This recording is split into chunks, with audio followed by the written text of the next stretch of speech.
விஜயின் ஜனநாயகனுக்கு சென்சார் வழங்குவது தொடர்பான வழக்கு விசாரணையானது தொடங்கி இருக்கிறது. அண்மை செய்தியாக பார்த்து வருகிறோம். தணிக்கை சான்றிதழ் விவகாரம் தொடர்பாக சென்னை உயர்நீதிமன்றத்தில் இந்த வழக்கு விசாரணையானது தொடங்கி இருக்கிறது. பட தயாரிப்பு நிறுவனம் சார்பில் உச்சநீதிமன்ற மூத்த வழக்கறிஞர் பிரதீப் ராய் ஆஜராகி இருப்பதாகவும் தகவல் கிடைத்திருக்கிறது.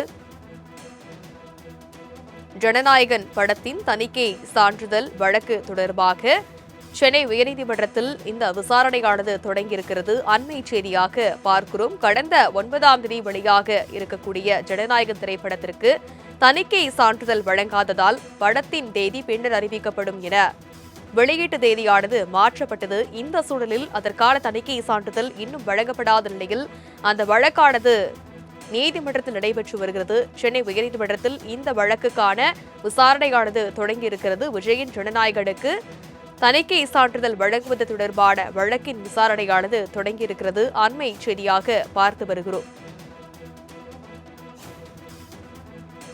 பட தயாரிப்பு நிறுவனம் சார்பில் உச்சநீதிமன்ற மூத்த வழக்கறிஞர் பிரதீப் ராய் ஆஜராகியிருக்கிறார்.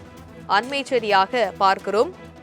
பட தயாரிப்பு நிறுவனம் தரப்பிலிருந்து உச்சநீதிமன்றத்திலும் இந்த வழக்கு குறித்து மேல்முறையீடு செய்யப்பட்டிருந்த சூழலில் அந்த மனுவானது தள்ளுபடி செய்யப்பட்ட நிலையில் மீண்டும் உயர்நீதிமன்றத்திற்கு இந்த வழக்கு மாற்றப்பட்டது. தற்பொழுது அந்த வழக்கின் விசாரணையானது தொடங்கியிருக்கிறது.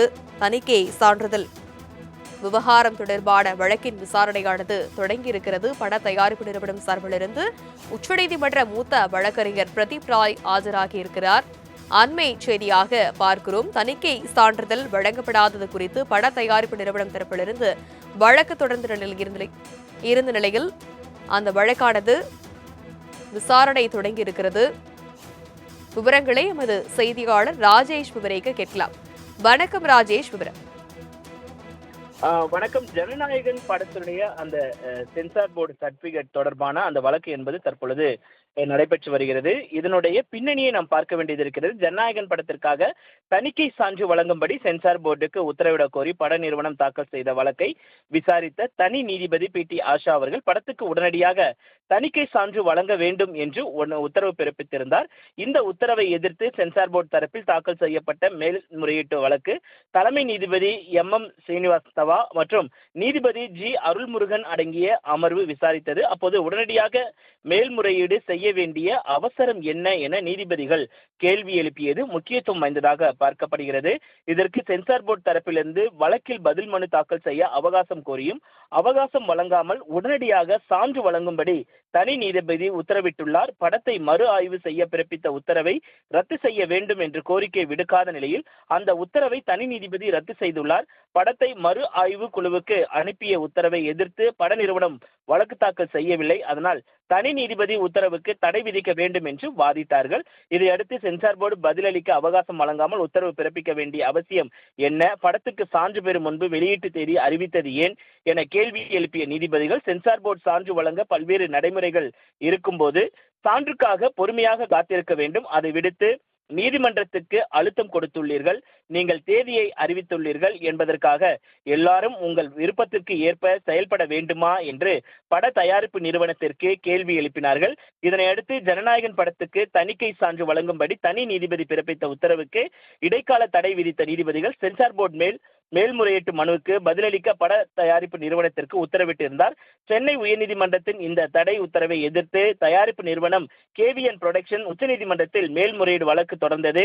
இந்த மேல்முறையீடு வழக்கை விசாரித்த உச்சநீதிமன்ற நீதிபதிகள் தீபக் தத்தா, அகஸ்டின் ஜார்ஜ் ஆகிய அமர்வு இந்த விவகாரத்திற்குள்ளாக நாங்கள் செல்ல விரும்பவில்லை, மீண்டும் சென்னை உயர்நீதிமன்றத்தின் 2 நீதிபதிகள் கொண்ட அமர்வு முன்பே நீங்கள் செல்ல அறிவுறுத்துகிறோம் என்று தீர்ப்பளித்தனர்.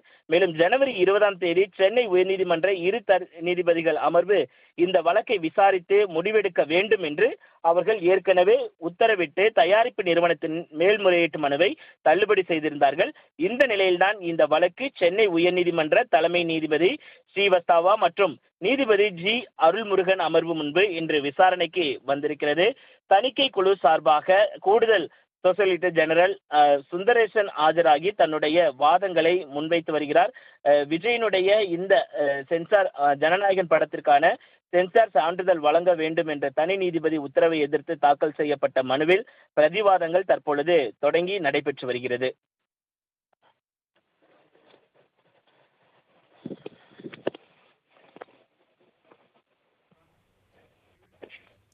ராஜேஷ், ஏற்கனவே தனி நீதிபதி பிறப்பித்த தணிக்கை சான்றிதழ் வழங்க வேண்டும் என்ற உத்தரவானது ரத்து செய்யப்பட்டிருக்கக்கூடிய சூழல்ல தற்பொழுது பட தயாரிப்பு நிறுவனத்திற்கு சார்பாக இந்த வழக்கின் தீர்ப்பானது இருக்க வாய்ப்பு இருக்குமா? இதை எப்படி எதிர்பார்க்கலாம்? இல்ல, குறிப்பாக இந்த பொறுத்த வரைக்குமே இந்த தீர்ப்பை, இந்த வழக்கை பொறுத்த வரைக்குமே சென்சார் நிறுவனம் அவர்கள் கேட்பது மறு ஆய்வு செய்ய வேண்டும், மறு தணிக்கை செய்ய வேண்டும் என்றுதான் அவர்கள் சொல்லியிருக்கிறார்கள். படத்தையே தடை செய்ய வேண்டும் என்பது சென்சார் போர்டினுடைய அந்த வாதம் கிடையாது. மறு ஆய்வு செய்ய வேண்டும் என்றால் சென்சார் போர்டில் இருக்கக்கூடிய ஒரு உறுப்பினர் இதில் சில வசனங்கள் நீக்கப்பட வேண்டும் என்று அவர், அதனால் மறு ஆய்வு, மறு தணிக்கை செய்ய வேண்டிய சூழல் இருக்கிறது என்றுதான் அவர் அந்த புகாரை தெரிவித்திருந்தார். அதன் அடிப்படையில் தான் தணிக்கை சென்சார் போர்டு அந்த நடவடிக்கையை எடுத்திருந்தார்கள். அதன் காரணமாக நிச்சயமாக அவர்கள் குறிப்பிடக்கூடிய அந்த காட்சிகள் நீக்கப்பட்டு படம் வெளியிடுவதற்கான அந்த வாய்ப்புகள் அதிகம் இருக்கிறது. குறிப்பாக படத்தை தடை செய்ய வேண்டும் என்பது சென்சார் போர்டினுடைய நோக்கம் கிடையாது. அந்த குறிப்பிட்ட இடங்களுக்கு மட்டும் அவர்கள் அந்த தணிக்கை செய்ய வேண்டும் என்பதுதான் அவர்களுடைய வேண்டுகோளாக இருக்கிறது.